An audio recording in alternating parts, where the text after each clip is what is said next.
श्री महामृत्युंजय स्तोत्रम्। ॐ अस्य श्री महामृत्युंजय स्तोत्रमन्त्रस्य श्री मार्कण्डेय ऋषिः अनुष्टुप् छन्दः। श्री मृत्युंजयो देवता गौरी शक्तिः मम सर्वारिष्ट समस्त मृत्यु शान्त्यर्थं सकलैश्वर्य प्राप्त्यर्थं च जपे विनियोगः। चन्द्रार्काग्निविलोचनं स्मितमुखं पद्मद्वयान्तः स्थितं मुद्रापाशमृगाक्षसूत्रविलसत् पाणिं हिमांशुप्रभां कोटीन्दुप्रगलत्सुधाप्लुततनुं हरादिभूषोज्ज्वलं कान्तं विश्वविमोहनं पशुपतिं मृत्युञ्जयं भावयेत्। ॐ रुद्रं पशुपतिं स्थाणुं नीलकण्ठम् उमापतिं नमामि शिरसा देवं किं नो मृत्युः करिष्यति। नीलकण्ठं कालमूर्तिं कालज्ञं कालनाशनं नमामि शिरसा देवं किं नो मृत्युः करिष्यति। नीलकण्ठं विरूपाक्षं निर्मलं निलयप्रभं नमामि शिरसा देवं किं नो मृत्युः करिष्यति। वामदेवं महादेवं लोकनाथं जगद्गुरुं नमामि शिरसा देवं किं नो मृत्युः करिष्यति। देवदेवं जगन्नाथं देवेशं वृषभध्वजं नमामि शिरसा देवं किं नो मृत्युः करिष्यति। गंगाधरं महादेवं सर्वाभरणभूषितं नमामि शिरसा देवं किं नो मृत्युः करिष्यति। अनाथः परमानन्दं कैवल्यपदगामिनं नमामि शिरसा देवं किं नो मृत्युः करिष्यति।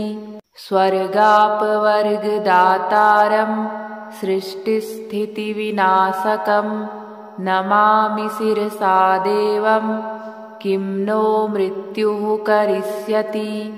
उत्पत्तिस्थितिसंहार कर्तारमीश्वरं गुरुं नमामि शिरसा देवं किं नो मृत्युः करिष्यति।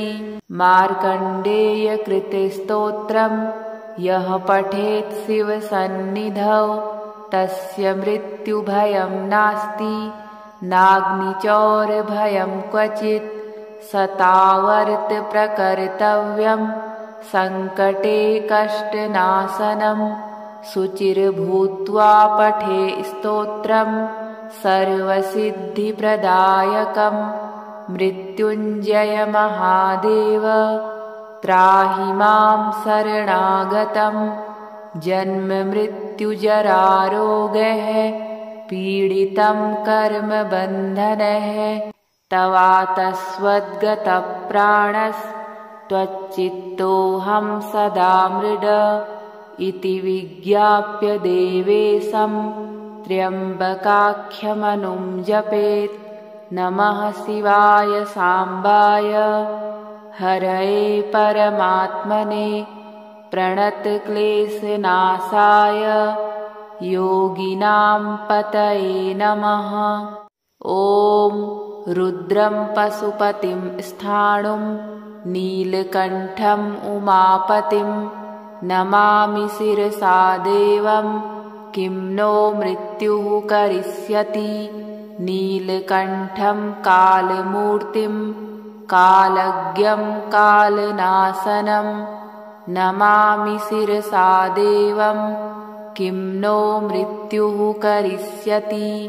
नीलकण्ठं विरूपाक्षं निर्मलं निलयप्रभं नमामि शिरसा देवं किं नो मृत्युः करिष्यति।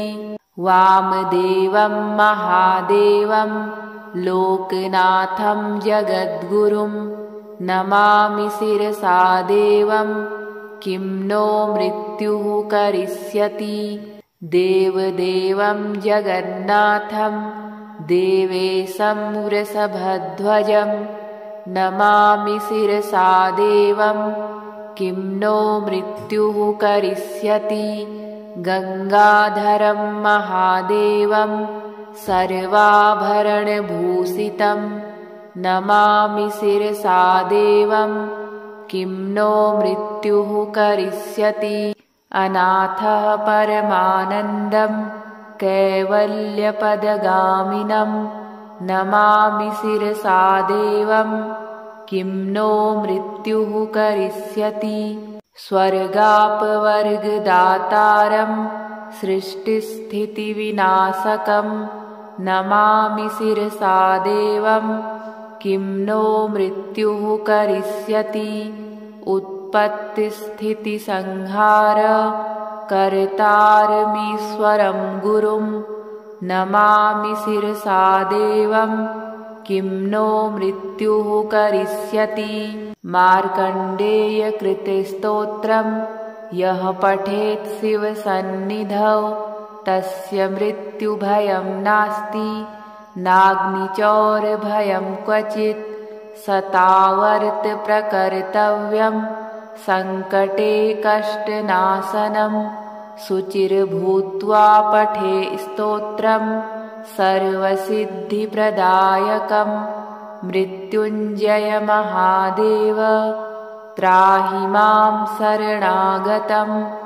जन्ममृत्युजरारोगैः पीडितं कर्मबन्धनैः तवातस्वद्गतप्राणस्त्वच्चित्तोऽहं सदा मृड इति विज्ञाप्य देवेशं त्र्यम्बकाख्यमनुं जपेत्। नमः शिवाय साम्बाय हरये परमात्मने प्रणतक्लेशनाशाय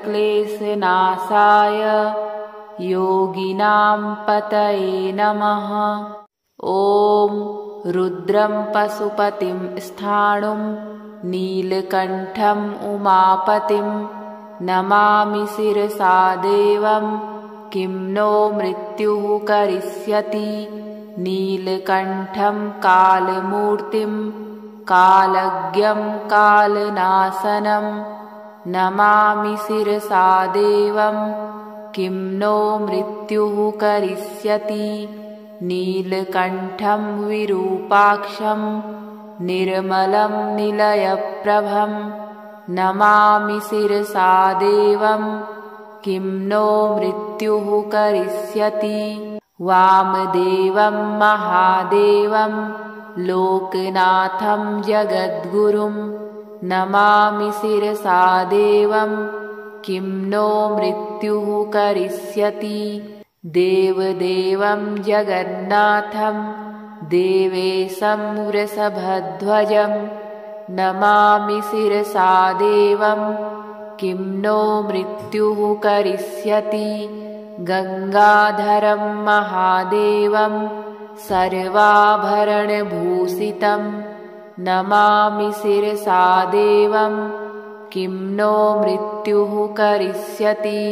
अनाथः परमानन्दं कैवल्यपदगामिनं नमामि शिरसा देवं किं नो मृत्युः करिष्यति। स्वर्गापवर्गदातारं सृष्टिस्थितिविनाशकं नमामि शिरसा देवं किं नो मृत्युः करिष्यति। उत्पत्तिस्थितिसंहार कर्तारमीश्वरं गुरुं नमामि शिरसा देवं किं नो मृत्युः करिष्यति। मार्कण्डेयकृतस्तोत्रं यः पठेत् शिवसन्निधौ तस्य मृत्युभयं नास्ति नाग्निचौरभयं क्वचित् सतावर्त प्रकर्तव्यं संकटे कष्टनाशनं शुचिर्भूत्वा पठे स्तोत्रं सर्वसिद्धिप्रदायकं मृत्युञ्जय महादेव त्राहि मां शरणागतं जन्म मृत्युजरारोगः पीडितं कर्मबन्धनः तवातस्वद्गतप्राणस्त्वच्चित्तोऽहं सदा मृड इति विज्ञाप्य देवेशं त्र्यम्बकाख्यमनुं जपेत् नमः शिवाय साम्बाय हरये परमात्मने प्रणतक्लेशनाशाय योगिनां पतये नमः। ॐ रुद्रं पशुपतिं स्थाणुं नीलकण्ठम् उमापतिं नमामि शिरसा देवं किं नो मृत्युः करिष्यति नीलकण्ठं कालमूर्तिं कालज्ञं कालनाशनं नमामि शिरसा देवं किं नो मृत्युः करिष्यति नीलकण्ठं विरूपाक्षं निर्मलं निलयप्रभं नमामि शिरसा देवं किं नो मृत्युः करिष्यति वामदेवं महादेवं लोकनाथं जगद्गुरुं नमामि शिरसा देवं किं नो मृत्युः करिष्यति देवदेवं जगन्नाथं देवेशं वृषभध्वजं नमामि शिरसा देवं किं नो मृत्युः करिष्यति गंगाधरं महादेवं सर्वाभरणभूषितं नमामि शिरसा देवं किं नो मृत्युः करिष्यति अनाथः परमानन्दं कैवल्यपदगामिनं नमामि शिरसा देवं किं नो मृत्युः करिष्यति स्वर्गापवर्गदातारं सृष्टिस्थितिविनाशकं नमामि शिरसा देवं किं नो मृत्युः करिष्यति उत्पत्तिस्थितिसंहार कर्तारमीश्वरं गुरुं नमामि शिरसा देवं किं नो मृत्युः करिष्यति मार्कण्डेयकृतस्तोत्रं यः पठेत् शिवसन्निधौ तस्य मृत्युभयं नास्ति नाग्निचौरभयं क्वचित् सतावर्त प्रकर्तव्यं संकटे कष्टनाशनं शुचिर्भूत्वा पठे स्तोत्रं सर्वसिद्धिप्रदायकं मृत्युञ्जय महादेव त्राहि मां शरणागतं जन्म मृत्युजरारोगः पीडितं कर्मबन्धनः तवातस्वद्गतप्राणस्त्वच्चित्तोऽहं सदा मृड इति विज्ञाप्य देवेशं त्र्यम्बकाख्यमनुं जपेत् नमः शिवाय साम्बाय हरये परमात्मने प्रणतक्लेशनाशाय योगिनां पतये नमः। ॐ रुद्रं पशुपतिं स्थाणुं नीलकण्ठम् उमापतिं नमामि शिरसा देवं किं नो मृत्युः करिष्यति नीलकण्ठं कालमूर्तिं कालज्ञं कालनाशनं नमामि शिरसा देवं किं नो मृत्युः करिष्यति नीलकण्ठं विरूपाक्षं निर्मलं निलयप्रभं नमामि शिरसा देवं किं नो मृत्युः करिष्यति। वामदेवं महादेवं लोकनाथं जगद्गुरुं नमामि शिरसा देवं किं नो मृत्युः करिष्यति। देवदेवं जगन्नाथं देवेशं वृषभध्वजं नमामि शिरसा देवं किं नो मृत्युः करिष्यति। गंगाधरं महादेवं सर्वाभरणभूषितं नमामि शिरसा देवं किं नो मृत्युः करिष्यति। अनाथः परमानन्दं कैवल्यपदगामिनं नमामि शिरसा देवं किं नो मृत्युः करिष्यति। स्वर्गापवर्गदातारं सृष्टिस्थितिविनाशकं नमामि शिरसा देवं किं नो मृत्युः करिष्यति। उत्पत्तिस्थितिसंहार कर्तारमीश्वरं गुरुं नमामि शिरसा देवं किं नो मृत्युः करिष्यति। मार्कण्डेयकृतस्तोत्रं यः पठेत् शिवसन्निधौ तस्य मृत्युभयं नास्ति नाग्निचौरभयं क्वचित्। सतावर्त प्रकर्तव्यं संकटे कष्टनाशनं शुचिर्भूत्वा पठे स्तोत्रं सर्वसिद्धिप्रदायकं।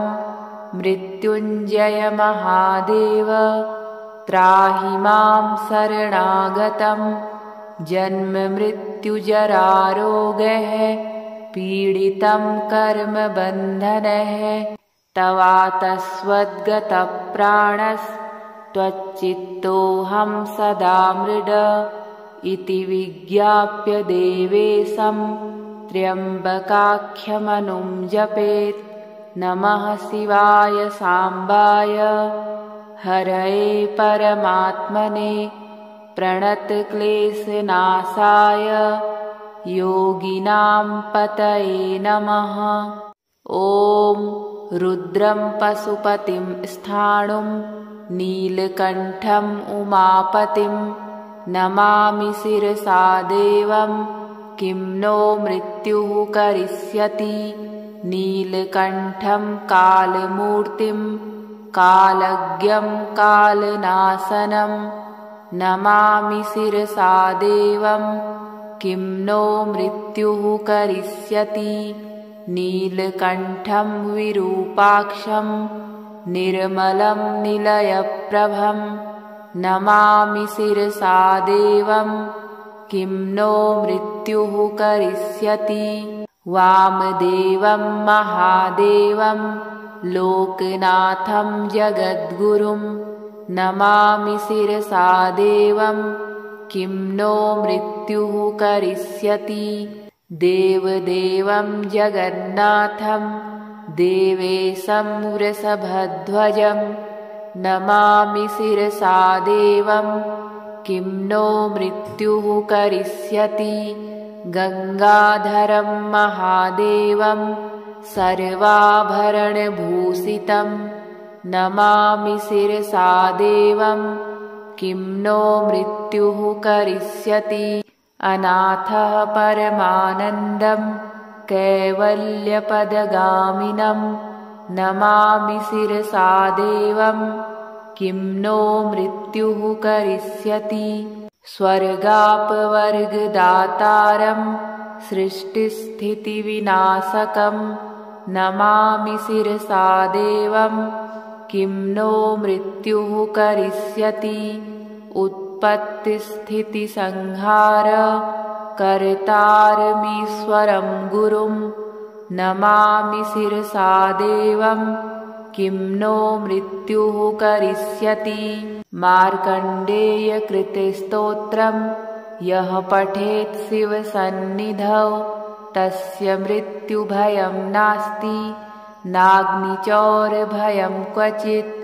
सतावर्त प्रकर्तव्यं सङ्कटे कष्टनाशनं शुचिर्भूत्वा पठे स्तोत्रं सर्वसिद्धिप्रदायकं मृत्युञ्जय महादेव त्राहि मां शरणागतं जन्म मृत्युजरारोगः पीडितं कर्मबन्धनः तवातस्वद्गतप्राणस्त्वच्चित्तोऽहं सदा मृड इति विज्ञाप्य देवेशं त्र्यम्बकाख्यमनुं जपेत्। नमः शिवाय साम्बाय हरये परमात्मने प्रणतक्लेशनाशाय योगिनां पतये नमः। ॐ रुद्रं पशुपतिं स्थाणुं नीलकण्ठम् उमापतिं नमामि शिरसा देवं किं नो मृत्युः करिष्यति। नीलकण्ठं कालमूर्तिं कालज्ञं कालनाशनं नमामि शिरसा देवं किं नो मृत्युः करिष्यति। नीलकण्ठं विरूपाक्षं निर्मलं निलयप्रभं नमामि शिरसा देवं किं नो मृत्युः करिष्यति। वामदेवं महादेवं लोकनाथं जगद्गुरुं नमामि शिरसा देवं किं नो मृत्युः करिष्यति। देवदेवं जगन्नाथं देवेशं वृषभध्वजं नमामि शिरसा देवं किं नो मृत्युः करिष्यति। गङ्गाधरं महादेवं सर्वाभरणभूषितं नमामि शिरसा देवं किं नो मृत्युः करिष्यति। अनाथः परमानन्दं कैवल्यपदगामिनं नमामि शिरसा देवं किं नो मृत्युः करिष्यति। स्वर्गापवर्गदातारं सृष्टिस्थितिविनाशकं नमामि शिरसा देवं किं नो मृत्युः करिष्यति। उत्पत्तिस्थितिसंहार कर्तारमीश्वरं गुरुं नमामि शिरसा देवं किं नो मृत्युः करिष्यति। मार्कण्डेयकृतस्तोत्रं यः पठेत् शिवसन्निधौ तस्य मृत्युभयं नास्ति नाग्निचौरभयं क्वचित् सतावर्त प्रकर्तव्यं सङ्कटे कष्टनाशनं शुचिर्भूत्वा पठे स्तोत्रं सर्वसिद्धिप्रदायकं मृत्युञ्जय महादेव त्राहि मां शरणागतं जन्म मृत्युजरारोगः पीडितं कर्मबन्धनः तवातस्वद्गतप्राणस्त्वच्चित्तोऽहं सदा मृड इति विज्ञाप्य देवेशं त्र्यम्बकाख्यमनुं जपेत्। नमः शिवाय साम्बाय हरये परमात्मने प्रणतक्लेशनाशाय योगिनां पतये नमः। ॐ रुद्रं पशुपतिं स्थाणुं नीलकण्ठम् उमापतिं नमामि शिरसा देवं किं नो मृत्युः करिष्यति। नीलकण्ठं कालमूर्तिं कालज्ञं कालनाशनं नमामि शिरसा देवं किं नो मृत्युः करिष्यति। नीलकण्ठं विरूपाक्षं निर्मलं निलयप्रभं नमामि शिरसा देवं किं नो मृत्युः करिष्यति। वामदेवं महादेवं लोकनाथं जगद्गुरुं नमामि शिरसा देवं किं नो मृत्युः करिष्यति। देवदेवं जगन्नाथं देवेशं वृषभध्वजं नमामि शिरसा देवं किं नो मृत्युः करिष्यति। गंगाधरं महादेवं सर्वाभरणभूषितं नमामि शिरसा देवं किं नो मृत्युः करिष्यति। अनाथः परमानन्दं कैवल्यपदगामिनं नमामि शिरसा देवं किं नो मृत्युः करिष्यति। स्वर्गापवर्गदातारं सृष्टिस्थितिविनाशकं नमामि शिरसा देवं किं नो मृत्युः करिष्यति। उत्पत्तिस्थितिसंहार कर्तारमीश्वरं गुरुं नमामि शिरसा देवं किं नो मृत्युः करिष्यति। मार्कण्डेयकृतस्तोत्रं यः पठेत् शिवसन्निधौ तस्य मृत्युभयं नास्ति नाग्निचौरभयं क्वचित्। सतावर्त प्रकर्तव्यं संकटे कष्टनाशनं शुचिर्भूत्वा पठे स्तोत्रं सर्वसिद्धिप्रदायकं। मृत्युञ्जय महादेव त्राहि मां शरणागतं।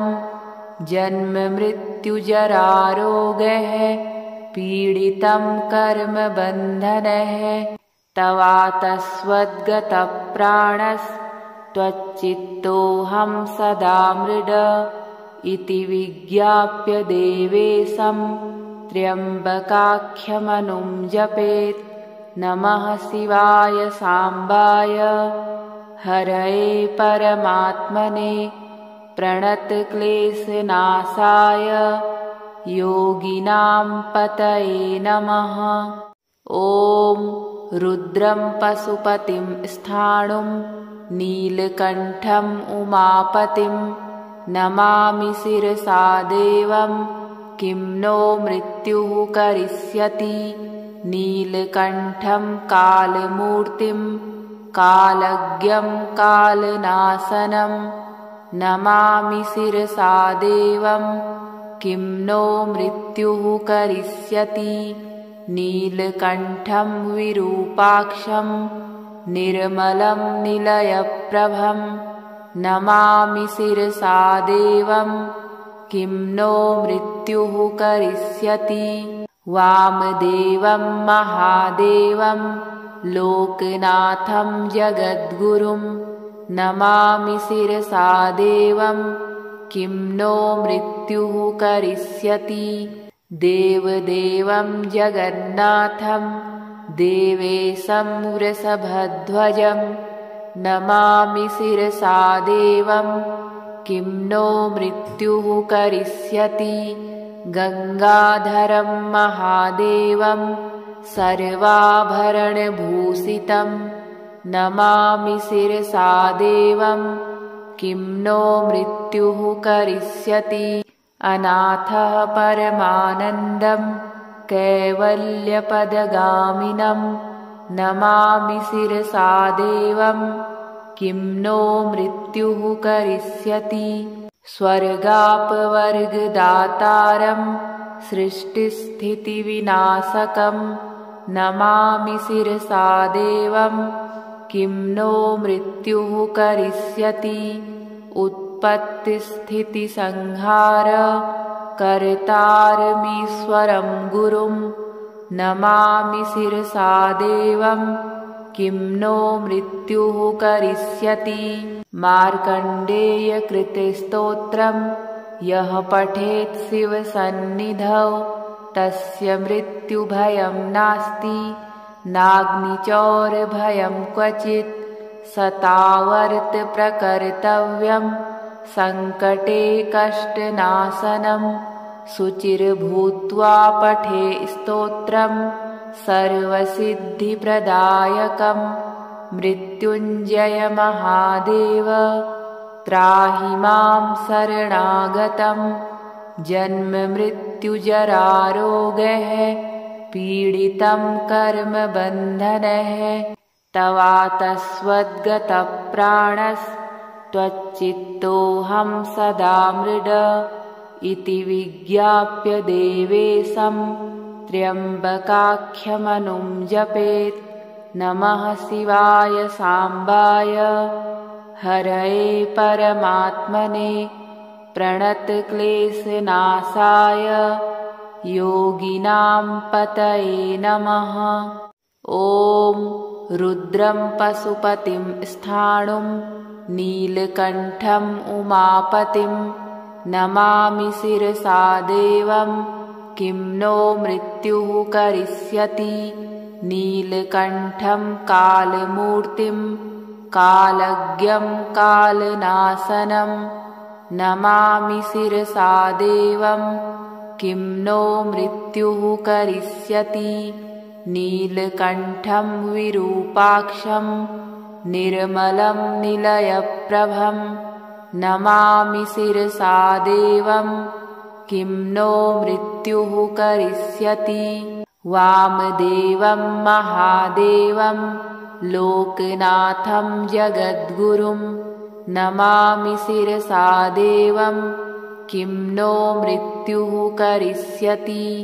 देवदेवं जगन्नाथं देवेशं वृषभध्वजं नमामि शिरसा देवं किं नो मृत्युः करिष्यति। गंगाधरं महादेवं सर्वाभरणभूषितं नमामि शिरसा देवं किं नो मृत्युः करिष्यति। अनाथः परमानन्दं कैवल्यपदगामिनं नमामि शिरसा देवं किं नो मृत्युः करिष्यति। स्वर्गापवर्गदातारं सृष्टिस्थितिविनाशकं नमामि शिरसा देवं किं नो मृत्युः करिष्यति। उत्पत्तिस्थितिसंहार कर्तारमीश्वरं गुरुं नमामि शिरसा देवं किं नो मृत्युः करिष्यति। मार्कण्डेयकृतस्तोत्रं यः पठेत् शिवसन्निधौ तस्य मृत्युभयं नास्ति नाग्निचौरभयं क्वचित्। सतावर्त प्रकर्तव्यं संकटे कष्टनाशनं शुचिर्भूत्वा पठे स्तोत्रं सर्वसिद्धिप्रदायकं। मृत्युञ्जय महादेव त्राहि मां शरणागतं जन्ममृत्युजरारोगैः पीडितं कर्मबन्धनैः तवातस्वद्गतप्राणस्त्वच्चित्तोऽहं सदा मृड इति विज्ञाप्य देवेशं त्र्यम्बकाख्यमनुं जपेत्। नमः शिवाय साम्बाय हरये परमात्मने प्रणतक्लेशनाशाय योगिनां पतये नमः। ॐ रुद्रं पशुपतिं स्थाणुं नीलकण्ठम् उमापतिं नमामि शिरसा देवं किं नो मृत्युः करिष्यति। नीलकण्ठं कालमूर्तिं कालज्ञं कालनाशनं नमामि शिरसा देवं किं नो मृत्युः करिष्यति। नीलकण्ठं विरूपाक्षं निर्मलं निलयप्रभं नमामि शिरसा देवं किं नो मृत्युः करिष्यति। वामदेवं महादेवं लोकनाथं जगद्गुरुं नमामि शिरसा देवं किं नो मृत्युः करिष्यति। देवदेवं जगन्नाथं देवेशं वृषभध्वजं नमामि शिरसा देवं किं नो मृत्युः करिष्यति गङ्गाधरं महादेवं सर्वाभरणभूषितं नमामि शिरसा देवं किं नो मृत्युः करिष्यति अनाथः परमानन्दं कैवल्यपदगामिनं नमामि शिरसा देवं किं नो मृत्युः करिष्यति स्वर्गापवर्गदातारं सृष्टिस्थितिविनाशकं नमामि शिरसा देवं किं नो मृत्युः करिष्यति उत्पत्तिस्थितिसंहार कर्तारमीश्वरं गुरुं नमामि शिरसा देवं किं नो मृत्युः करिष्यति मार्कण्डेयकृतस्तोत्रं यः पठेत् शिवसन्निधौ तस्य मृत्युभयं नास्ति नाग्निचौरभयं क्वचित् सतावर्त प्रकर्तव्यं सङ्कटे कष्टनाशनं शुचिर्भूत्वा पठे स्तोत्रं सर्वसिद्धिप्रदायकं मृत्युञ्जय महादेव त्राहि मां शरणागतं जन्ममृत्युजरारोगः पीडितं कर्मबन्धनः तवातस्वद्गतप्राणस्त्वच्चित्तोऽहं सदा मृड इति विज्ञाप्य देवेशं त्र्यम्बकाख्यमनुं जपेत् नमः शिवाय साम्बाय हरये परमात्मने प्रणतक्लेशनाशाय योगिनां पतये नमः।